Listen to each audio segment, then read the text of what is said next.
Halo guys, assalamualaikum warahmatullahi wabarakatuh. Kembali lagi di channel TV Vlog bersama gua Rizky, dan terima kasih buat kalian yang masih setia menyimak video di channel ini ya. Di malam hari ini tanggal berapa sih ini gua lupa. Bentar. Ini tanggal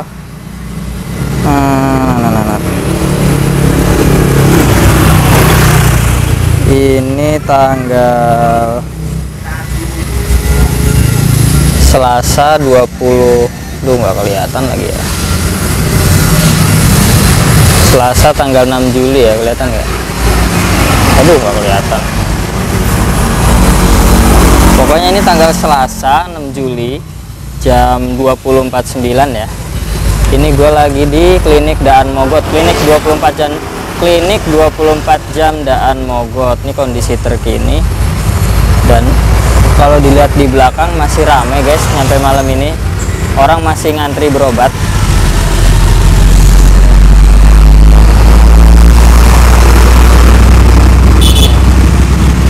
Sampai hari ini orang masih berbondong-bondong berobat. Banyak yang masih sakit ternyata sampai tanggal 6 ini.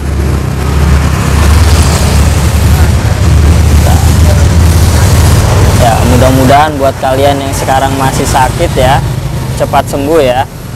Banyakin minum air putih hangat, minum obat, vitamin. Nah, ini gua denger juga sih, cuman gue belum meriksa ya, belum meriksa langsung.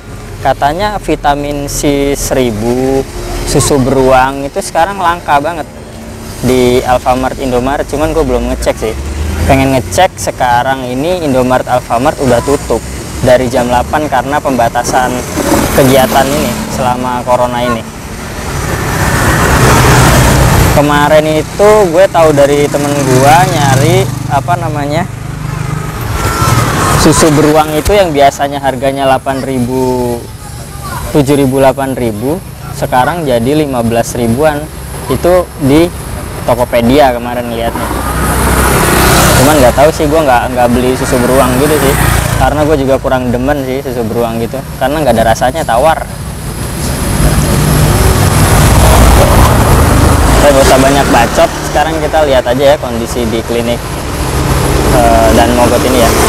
Nah, ini guys kondisi terkini di klinik Daan Mogot, klinik 24 jam Daan Mogot. Di sini masih terpantau ramai, orang pada ngantri berobat ya. Orang pada di depan itu pada nunggu antrean. Itu biasanya kalau di depan itu rame, di dalam juga orang lebih banyak lagi yang ngantri dalam situ. Pengalaman dulu gua pernah ke sini berobat.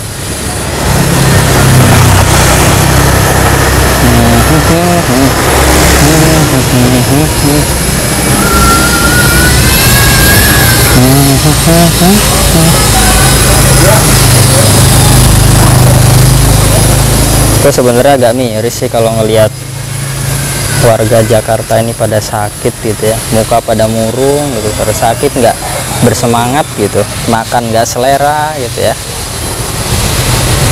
Pokoknya di klinik ini tuh ramai. Mudah-mudahan lah kondisi ini cepat berlalu ya, kondisi COVID ini cepat berlalu, karena kasihan juga sih kalau warga DKI Jakarta itu terus-terusan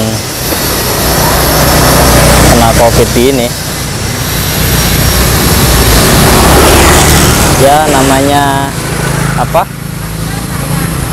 namanya di Jakarta, di daerah dimanapun ada aja orang yang pro sama yang namanya vaksinasi. Ada juga yang mungkin nggak setuju dengan yang namanya vaksinasi.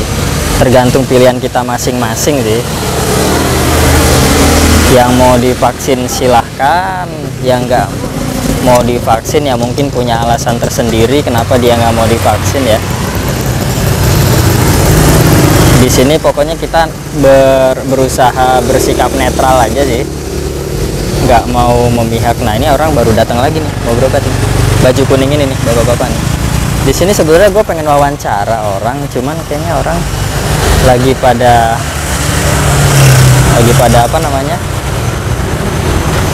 ngantri gini, mungkin lagi sakit ya, takutnya gue malah wawancara orang yang lagi sakit kan malah jadinya ngeganggu, makanya gue mungkin bakal ngupdate di sekitar sini aja sih.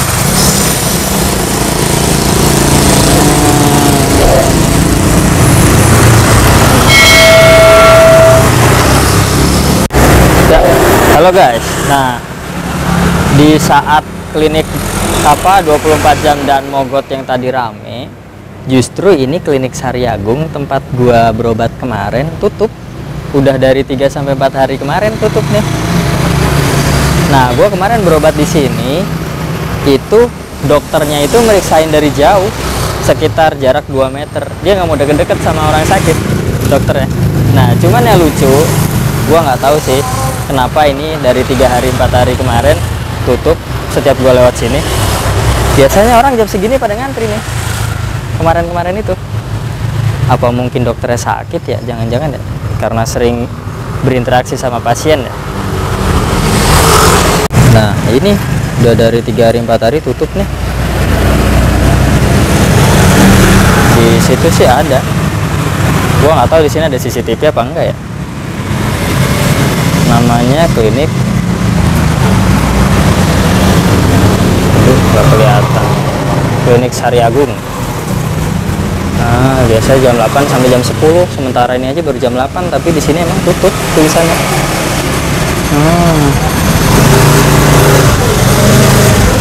Tutup. Nah, ini aja orang baru pada mau berobat ke sini nih. Mas, mau berobat ya, Mas ya? Aduh, udah cabut ya. Buru-buru kan. Orang tuh sebenarnya tuh masih banyak yang sakit di Cengkareng ini. Cuman ya gitu, fasilitasnya juga ya tutup mulu rumah sakitnya, kliniknya. Mau berobat di sono ngantri, di sini tutup. Nah, ntar abis ini gue mau coba ke apotek Puji lagi kayak yang kemarin sore gue ke sono. Gue mau ngeliat di sono rame apa enggak. Ikutin terus perjalanan gue ya guys ya. Nah, oke, di sini di klinik Sari Agung udah tutup ya. Sekarang gue mau coba ke apotek Puji kayak yang kemarin gue kesana sore-sore kemarin. Gue pengen tahu di sono masih rame apa enggak. Soalnya terakhir gue ke sono sepi sih. Ikutin terus ya perjalanan gue ya guys ya. Kita meluncur. Nah, guys, sekarang kita udah nyampe di depannya apotek Puji. Ini kalau gue perhatiin di apotek Puji ini sekarang ini itu sepi. Oh, bisa dilihat nih, itu sepi sekarang ya kan, orang nggak ada di dalam itu kan. Tak berbanding terbalik sama klinik 24 jam tadi ya, rame ya. Biasanya orang gini, kalau berobat di klinik, biasanya kalau misalkan obatnya stoknya di klinik habis, disuruh nebus di apotek. Nah, mungkin aja nih kalau kliniknya rame terus apoteknya sepi, berarti obatnya ada semua di klinik, makanya nggak disuruh ke apotek. Biasanya kayak gitu. Soalnya gue juga waktu berobat stok obatnya habis, ya gue disuruh ke apotek nebus obat gitu. Nah, ini gue lagi di belakang gue nih JB nih. Sebenarnya harusnya ya, normalnya itu di sini tuh rame orang pada dagang. Cuman ini kanan kiri gue ini sepi banget. Ini aja baru jam 8, setengah 9. Biasanya nyampe jam 10, jam 11 aja masih rame. Cuman ya karena pembatasan kegiatan ini, orang-orang nggak pada dagang, dilarang ya. Nah, yang gue bingung, orang yang biasanya dagang nyari duit buat makan, buat memenuhi kebutuhan sehari-hari, bayar kontrakan lah, buat makan lah, kebutuhan bayar listrik lah, itu gimana kalau misalkan dagangnya disuruh berhenti gitu ya? Ya kan, kalau misalkan dia pemasukannya cuma dari dagang. Coba, makanya gue juga kadang mikir ke situ. Sebenarnya dilema juga sih, antara mau milih kesehatan atau milih ekonomi kan. Sebenarnya harus kita pilih adalah kebenaran sih. Karena kalau yang kita pilih kebenaran, itu udah pasti ekonominya dapat, kesehatannya dapat. Ya cuman gitu, karena kita kebanyakan di TV itu disuguhin berita-berita yang justru bikin kita tambah takut ya. Ya kan, korban COVID seolah meningkat terus, tapi nggak pernah diberitain korban habis vaksin, ya kan? Padahal bisa aja orang habis vaksin juga bisa meninggal, ya kan? Gua ada temen ya udah vaksin 2 kali, tahap kedua Sinovac, tapi terakhir kemarin itu dia itu positif COVID. Nah gua heran, kok orang yang udah vaksin, yang udah dijanjiin kebal terhadap virus ini bisa kena lagi. Alasannya virusnya bermutasi terus. Nah cuman COVID nih satu-satunya virus yang bermutasi terus nih, yang vaksin apa aja kayaknya masih bisa nembus nih. Aneh kan? Makanya gue juga kadang bingung sebenarnya tuh corona itu gimana sih karakteristiknya gitu ya. Cuman corona doang sih yang bisa begitu. Bahkan gue denger ya nyampe sekarang aja HIV aja belum ketemu vaksinnya gitu, meleset terus. Bahkan gue juga pernah denger dulu di berita, di artikel di internet, bahwa namanya vaksin polio itu lebih berbahaya dari virus polio. Nah gue nggak tahu itu benar apa enggaknya gimana, cuman yang gue dapet di internet sih begitu ya. Namanya di internet beredar isu-isu lah, cuman ya sekarang ini kan ada namanya fact checking network ya. Nah fact checking network ini adalah kayak suatu lembaga untuk menyensor berita-berita yang sebenarnya gue yakin itu ada benarnya, cuman dibantah terus gitu ya. Itu sih terserah kalian penilaian masing-masing ya. Setiap kita kan punya penilaian masing-masing, punya filter masing-masing ya dalam diri kita ya. Ini sekedar sharing aja sih, mudah-mudahan ada manfaatnya dari video ini gitu kan. Buat kalian yang suka sama video ini silahkan like, comment, dan subscribe.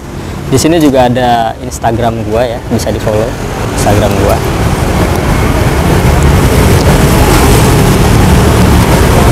Itu guys kondisi di dalam apotek Puji ya. Gue cuman takutnya nanti ditegur lagi sih kalau ngerekam gini di depan klinik, di depan apotek ya. Cuman ya kalau dilihat itu sepi guys. Tuh, gue nggak masuk sih, takutnya ditegur, nggak dibolehin.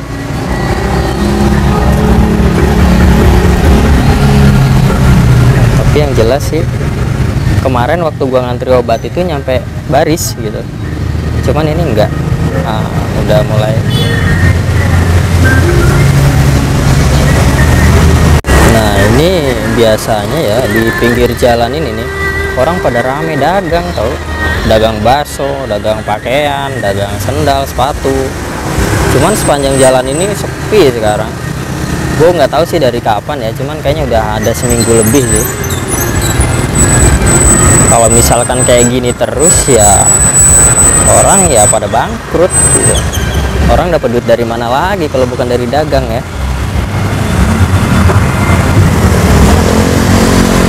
Jadi sikap kita sebagai rakyat harus seperti apa nih sekarang ini nih? Kalau ngikutin aturan pemerintah pembatasan karena corona terus ya kita nggak punya duit di rumah. Coba bayangin dapat duitnya dari mana kalau kita nggak dagang? Nah itu pertanyaannya, pertanyaan mendasar yang sebenarnya kita pikirin terus. Bener gak? Di sini tuh banyak anak-anak yang suka nyari-nyari botol-botol bekas gitu, yang orang tuanya nggak tahu di mana gitu. Anak-anak ini kadang jualan pempek ya kan, itu kayak bocah-bocah kayak gitu tuh. Biasanya mereka itu nyari-nyari kerdus, ngamen gitu. Tapi juga waktu gua main PS, gue pernah ngeliat nih anak-anak kayak gitu tuh duitnya tuh buat main PS gitu. Ya karena mau ngapain lagi ya gak? Anak kayak gitu mau buat apa lagi duit kan? Ya buat seneng-seneng lah main PS gitu. Nah jadi seperti inilah guys update dari pasar JB. Masih sepi banget ya. Kira-kira udah ada seminggu lebih sepi. Ya mudah-mudahan sih ya, kita semua harapannya kondisi ini cepat membaik lah, cepat normal lah. Kasian karena corona ini orang jadi nggak bisa dagang, nggak boleh dagang. Orang mau makan apa coba kalau nggak dagang? Dapat duit dari mana ya gak? Kita yang masih kerja beruntung punya gaji. Ya kalau orang yang misalkan dagang kayak gini kan kasihan. Punya anak, punya istri yang harus dihidupin, punya cicilan ini itu, ya gak? Makanya kita harapannya semoga kondisi ini cepat normal lah kayak biasanya gitu. Gue yakin kok semua orang Jakarta, daerah pasti pengennya keadaannya membaik normal ya. kecuali emang orang-orang jahat lah yang emang punya maksud di balik pandemi ini, ya kita nggak tahu apa keinginan mereka gitu kan. Tapi yang jelas gue ngerasa pandemi ini nggak natural sih, aneh sih. Udah bertahun-tahun kayak gini, itu aneh gue bilang. Coba deh kalian dicoba cari tahu gitu kan, kenapa kok pandemi COVID ini bisa sampai berlarut-larut dari tahun 2019 ya, dari namanya aja COVID 2019 ya, COVID-19. Sekarangnya udah 2021, dari 19, 20, 21, 3 tahun. Nah kita nggak tahu ujungnya sampai berapa tahun lamanya kan, tapi sekarang ini udah 3 tahunan. Oke lah guys, cukup sampai sini aja ya sharing gua ya. Nantikan di video berikutnya, video tentang keseharian, pokoknya tentang real life lah, real life. Semua ini real lah, nggak ada yang direkayasa lah ya. Gua cuman ngupdate keadaan lingkungan di sekitar gua aja kok, nggak lebih kok. Oke, siap, sampai jumpa di episode berikutnya, di video berikutnya maksud gua. Assalamualaikum warahmatullahi wabarakatuh.